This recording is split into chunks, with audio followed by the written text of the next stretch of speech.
Okay, so we defined the linear basis model, linear basis function models.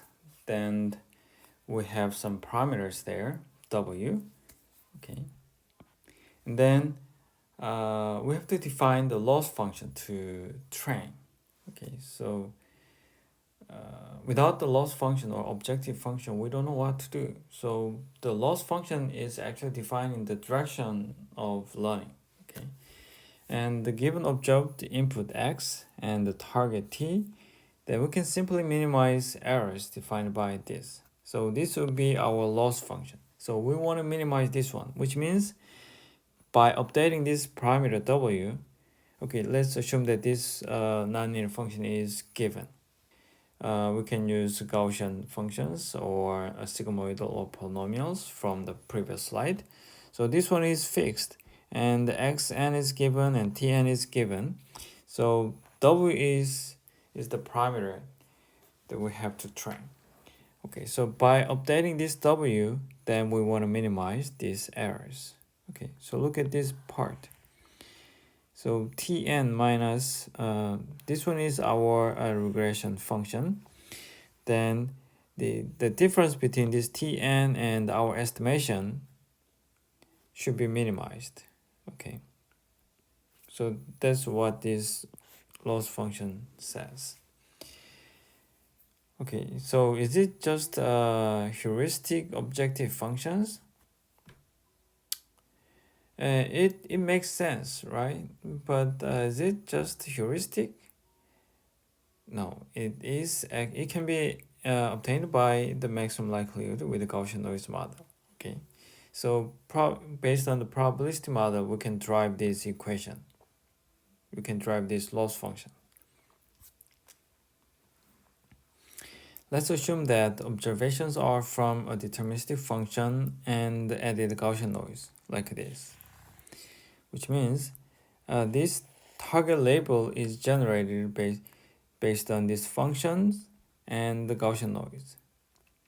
Okay, so when we observe the data, then we have x and we have a t. Okay, then let's assume that these labels are coming from a deterministic function with a noise. Okay, so this is kind of the true function which is unknown to us. Okay, we assume this, and p of epsilon is a Gaussian distribution. As always, most of the time, the noise will be modeled by as Gaussian distribution.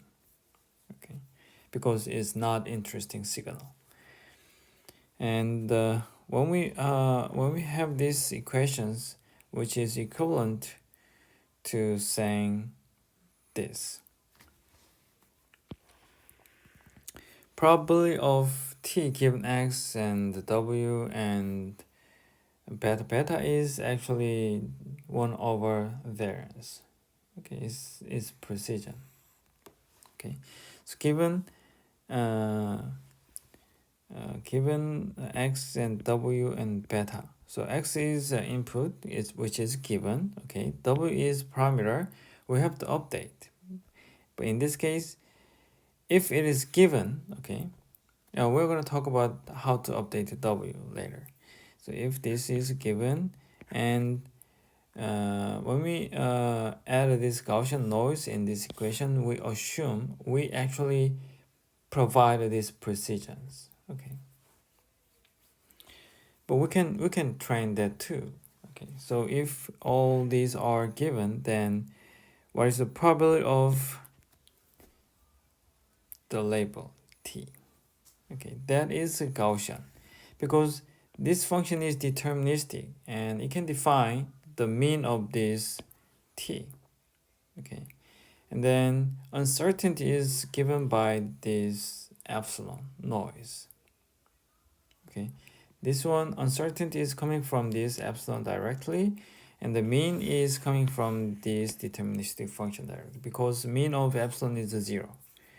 Okay, so the t is coming from this Gaussian distribution where the mean is this function and the variance is this. Okay, now we have a probabilistic model of these labels. Then given observed input x and the target t, then the likelihood function is given by this. So we already talked about this likelihood of single input x and t. Okay, then when we have n samples, then we have to multiply.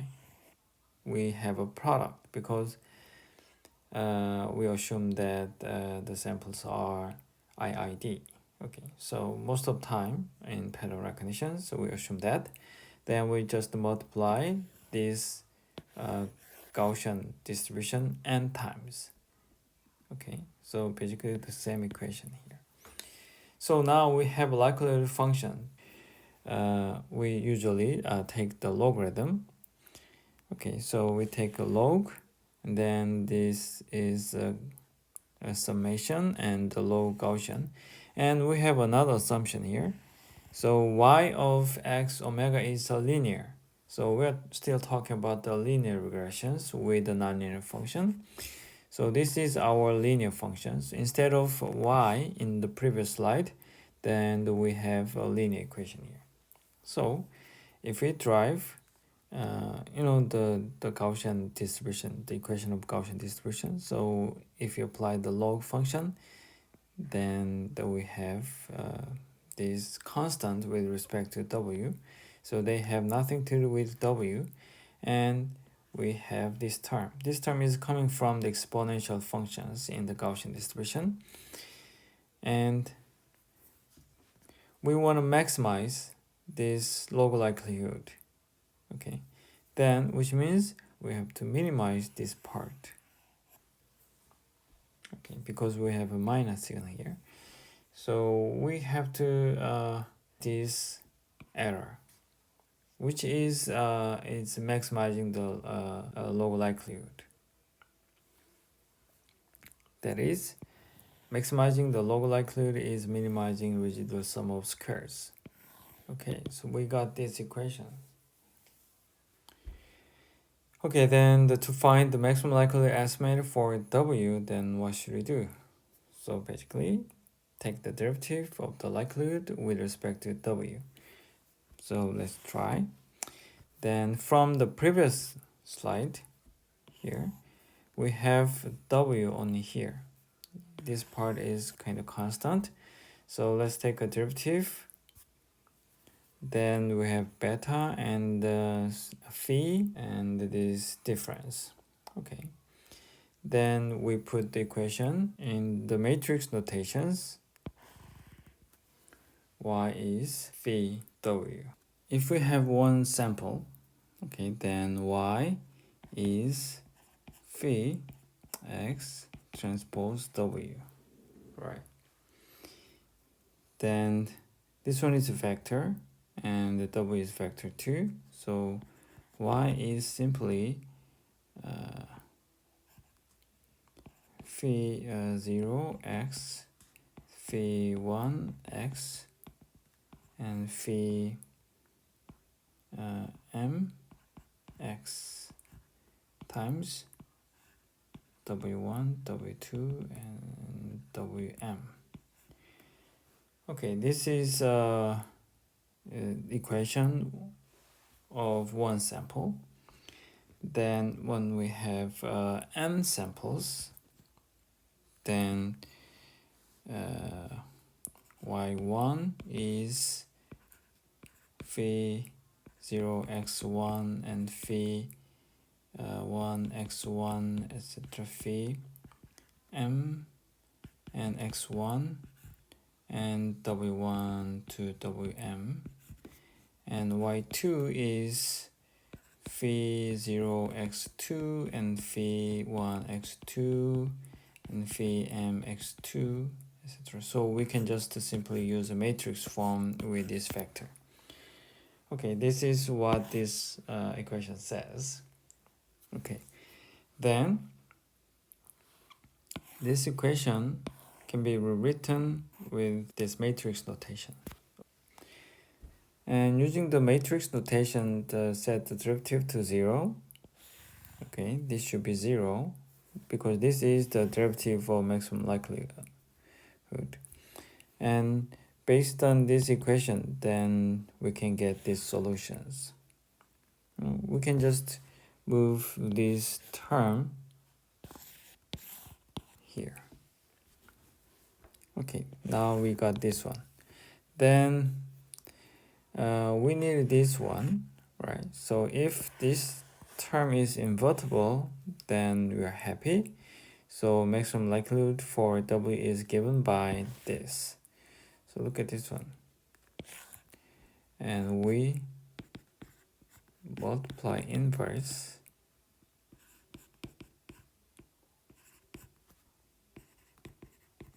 is transpose phi inverse transpose t. So this term will be cancelled, and now we have this one. So this one has a special name, pseudo inverse. Okay. Also, we can get this maximum likelihood for beta. So if we treat this one as a parameter, then we can learn this one too from this. Okay. Then simply this variance can be obtained by this. Okay. So now let's get back to the simplest linear regressions. So in this case, we don't have a nonlinear basis function. So instead, we have just input x. So given target vector t and the data matrix x, then we want to identify the best parameters for a regression function like this. And the solution is given by this. This one is coming from the previous slide, right? So instead of using phi, we just use x. Okay. And it is a maximum likelihood estimate with an assumption of Gaussian noise, or it is a empirical risk minimization with an assumption of squared error. Okay, so we already talked about these two things from the previous slides. Okay, and then extension of a basis function gives expression power. So basically the equations are the same. Okay, so in this simplest form, we just use identity function. So the basis function is just identity. Okay, otherwise, if we can come up with really nice nonlinear function, then we can improve the performance, or we can increase the expression power based on the basis function. Okay, and before talk about the special algorithms, then I want to talk about this regression function y of x. Okay, in terms of this expected squared loss. So when we minimize the expected squared loss, the optimal prediction of a new x is the conditional mean of t. So it means, we have lots of samples, we have lots of training samples here. Then x naught is our new sample. Then what is the prediction, or what is the estimate of the output? In that case, if we have lots of samples here in the training samples, then we have lots of labels too, right? So we have lots of samples and labels, and all these labels might be different. Okay, so we have x10 here, x12 here, and x13 here. Okay, so we have 3 points here. But T10 might be 11, and T12 might be 11.2, T13 might be 10.3. Okay.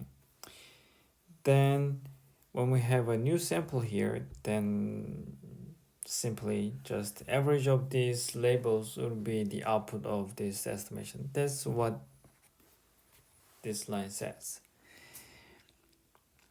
Okay, so we can just prove what we just said. Okay, so expectation of loss is this. So this is our loss, and we multiply probability and the integral so that we can get this expectation of loss. Okay, then we're interested in y, so we just take derivative, then we set it to 0. Okay, then we can rearrange these equations, and y of x is independent of t, so this one is y of x and integral ptx dt, and this one is a marginalization, so this one is simply p of x. So y of x is, this one is the numerator and the p of x is the denominator. Okay, then look at this one. This one and this one will be this conditional probability. So the output of x is actually the expectation of t given x. So this slide says really trivial things. We all know this is trivial, so we know this, but we just use the equations to make it, look complicated.